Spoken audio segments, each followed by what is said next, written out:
Well, good morning to you. Down here on this river again, early in the morning, beautiful sunshine, warming up a little bit. I've been on this river now for almost 2 weeks. And the whole time I've been down here, I've been teaching primarily on the covenant of marriage. And I want to continue that, but this teaching today is quite a bit larger. There's more capacity to feel this in this teaching with than just in the marriage. And you'll find out that concerning your own life, there's offenses and conflicts and judgments and indictments and accusations, and that all tends to pain, misery, hurt. All of this is a part of growing up and coming into a lot of pain and a lot of hurts. And a lot of that happens to be in your marriage. So what I'm going to do this morning with you is I'm going to begin to teach you about this area called the vicious cycle.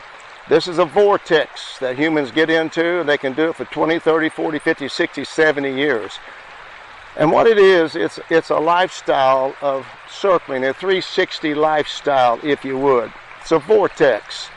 And once you get in it, it's just like a toilet, man. Once it flushes, starts going around and around, eventually it goes down. If you don't ever get out of this vicious cycle, eventually it'll take you down. So I'm going to help you this morning. I want to work with you a little bit, showing you about this vicious cycle and see if we can get you out of some of this stuff. Now look, here's the real deal on this vicious cycle. There are actually 4 primary words I want to introduce you to. It's the vicious cycle, the victim cycle, the violator's cycle, and the victor's cycle. Now these are the 4 primary elements of the 360, the vortex.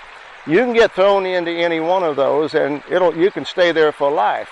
Obviously, you want to be thrown into the victor's cycle so that you can spend there the rest of your life in Jesus Christ and never have to worry about getting out of that vortex. So, let's talk about them for a moment. Just going to introduce them to you, then I'm going to read scripture to you later. So when you go into the vicious cycle, there are 2 primary cycles within the vicious cycle.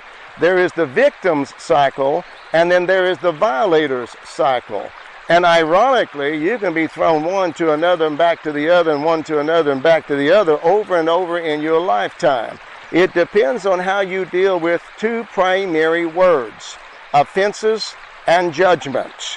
And I'm going to show you what Christ said about those. So when you have an offense with anybody, then that will throw you into judging that individual. Then what happens on judgment, you're no longer involved in a marriage, you're involved in a judicial cycle. Now, the other one is the victor's cycle. In the victor's cycle, there's 2 primary cycles that you constantly cycle in over and over and over. It's a repetitious concept of God. It continues to evolve over and over around the same thing, either the hurt and the pain, or you can go into the victor's cycle, and the victor's cycle has 2 primary cycles within that, and that is a overcomer's cycle and the conqueror's cycle. Both of those throw you into everything that you're able to overcome, and eventually as you overcome it, you're able to conquer it. It's not just getting over it, it is dominating it. So if you're going to be an overcomer, you can overcome that. But if you're not careful, it'll throw you back into the vicious cycle through an offense and then judgment, and you start that cycle all over again. So you want to not only overcome it, you want to conquer it or dominate it to where it's no longer a problem in your life.